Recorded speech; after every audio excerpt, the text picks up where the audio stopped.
ಪತ್ರಿಜಿಯವರು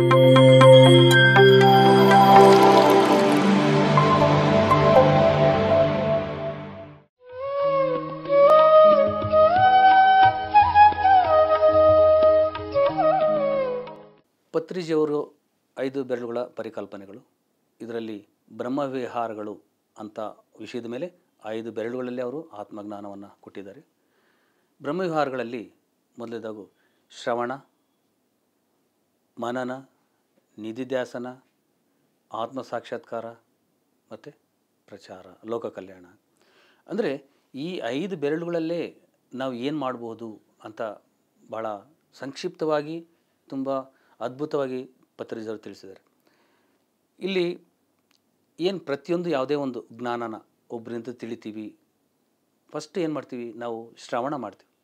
ಬೇರೆ ನಮ್ಮ ಗುರುಗಳಾಗಿರ್ಬೋದು, ಬೇರೆ ಹೈಯರ್ ಮಾಸ್ಟರ್ಸ್, ಸ್ಪಿರಿಚುವಲ್ ಸೈಂಟಿಸ್ಟ್ಗಳು ಹೇಳ್ತಕ್ಕಂಥದ್ದನ್ನು ನಾವೇನು ಮಾಡ್ತೀವಿ, ಫಸ್ಟು ಕೇಳ್ತೀವಿ. ಶ್ರವಣ ಕಿವಿಗಳಿಂದ ಕೇಳ್ತೀವಿ. ಆ ಕಿವಿಗಳಿಂದ ಫಸ್ಟ್ ಎಲ್ಲರೂ ಕೂಡ ಕೇಳ್ತಾನೆ ಇರ್ತಾರೆ. ಫಸ್ಟ್ ಕೇಳಿದ್ದನ್ನು ಮತ್ತೆ ಕೇಳ್ತಾ ಕೇಳ್ತಾ ಅದನ್ನು, ಅದಕ್ಕೆ ಪತ್ರಿಜಿಯವರು ನಾವು ಜಾಸ್ತಿ ಮಾತಾಡೋದಕ್ಕಿಂತಲೂ ನಾವು ಜಾಸ್ತಿ ಕೇಳಬೇಕು, ಇನ್ನೊಬ್ರು ಏನು ಹೇಳ್ತಾರೆ ಅಂತಕ್ಕಂಥದ್ದು ನಾವು ಕೇಳಬೇಕು. ಅಂದರೆ ಶ್ರವಣ ನಾವು ಕೇಳಿದಾಗ ಆ ಕೇಳಿದ್ದನ್ನು ನಾವು ಮತ್ತೆ ಮನನ ಮಾಡ್ಕೋಬೇಕು. ಅಂದರೆ ಏನೇ ಕೇಳಿದೆ ಅಂತಕ್ಕಂಥದ್ದನ್ನು ನಾವು ರೀಕಾಲಿಂಗ್ ಮಾಡ್ಕೋಬೇಕು. ಮನನ ಮಾಡಿಕೊಂಡಾಗ ಅದು ಮತ್ತೆ ಹಂಗೆ ಜ್ಞಾಪಕ ಇರ್ತದೆ. ನಾವು ಮನನ ಮಾಡಿಕೊಂಡಾಗ ಯಾವಾಗ ಶ್ರವಣ, ಮನನ, ನಿಧಿಧ್ಯಾಸನ ಅಂದರೆ ಕೇಳಿದ್ದನ್ನು ಮತ್ತು ನಾವು ಅದನ್ನು ಮನನ ಮಾಡ್ಕೊಂಡಿದ್ದನ್ನು ನಿಧಿಧ್ಯಾಸನ ಅಂದರೆ ನಾವು ಅಳವಡಿಸ್ಕೋಬೇಕು. ನಾವೇನೋ ಧ್ಯಾನ ಮಾಡಿದ್ವಿ, ಇನ್ನೊಬ್ರು ಏನೋ ಹೇಳ್ತಾರೆ, ನಾವು ಮಾತಾಡ್ತೀವಿ, ಅದನ್ನೆಲ್ಲ ಸುಮ್ಮನೆ ಬಾಯಿ ಮಾತಿನಿಂದ ಅಲ್ಲದೆ ನಾವು ಹೇಳಿದ್ದನ್ನು ಮತ್ತು ಕೇಳಿದ್ದನ್ನು ನಾವು ಅಳವಡಿಸ್ಕೋಬೇಕು. ಆವಾಗ ಅಳವಡಿಸ್ಕೊಂಡಾಗ ಅದನ್ನು ನಿಧಿಧ್ಯಾಸನ ಅಂತ ಹೇಳ್ತಾರೆ. ಆ ನಿಧಿಧ್ಯಾಸನ ಯಾವಾಗ ನಾವು ಧ್ಯಾನ ಆಗಲಿ, ಜ್ಞಾನ ಆಗಲಿ, ಸ್ವಾಧ್ಯಾಯ ಆಗಲಿ ಎಲ್ಲ ಕೇಳಿ ಮನನ ಮಾಡಿ ಎಲ್ಲ ನಾವು ಅಳವಡಿಸ್ಕೊಂಡು ಆಚರಣೆಗೆ ತಂದಾಗ, ಆ ಆಚರಣೆ ತಂದಾಗ ಆವಾಗ ನಿಧಿಧ್ಯಾಸನ ಅಂತ ಹೇಳ್ತಾರೆ. ಯಾವಾಗ ನಿಧಿಧ್ಯಾಸನ ಕಂಪ್ಲೀಟ್ ಆದಮೇಲೆ ಆವಾಗ ಆತ್ಮ ಸಾಕ್ಷಾತ್ಕಾರ ಆಗುತ್ತೆ.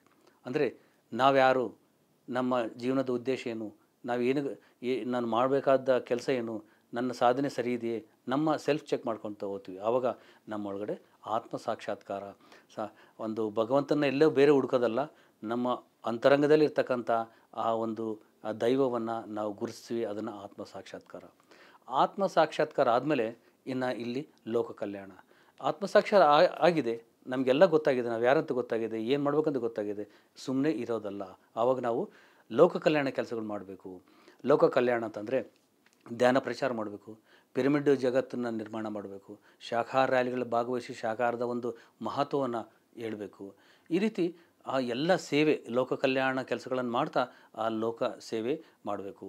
ಸರ್ವೇ ಜನ ಸುಖಿನೋ ಭವಂತು ಎನ್ನುವ ರೀತಿಯಲ್ಲಿ ನಾವೆಲ್ಲ ಕೂಡ ನಾವು ಈ ಒಂದು 5 ಬೆರಳುಗಳಲ್ಲೇ ಇಷ್ಟು ಶಕ್ತಿ, ಇಷ್ಟು ಜ್ಞಾನ ಅಡಗಿದೆ. ಸೊ ಹಾಗಾಗಿ ಶ್ರವಣ ಮಾಡೋಣ, ಮನನ ಮಾಡ್ಕೊಳ್ಳೋಣ, ಮತ್ತು ಅದನ್ನು ಅಳವಡಿಸ್ಕೊಂಡು ನಿಧಿಧ್ಯಾಸನ ಮಾಡೋಣ, ಮತ್ತು ಆವಾಗ ಆತ್ಮ ಸಾಕ್ಷಾತ್ಕಾರವನ್ನು ನಾವು ಹೊಂದೋಣ.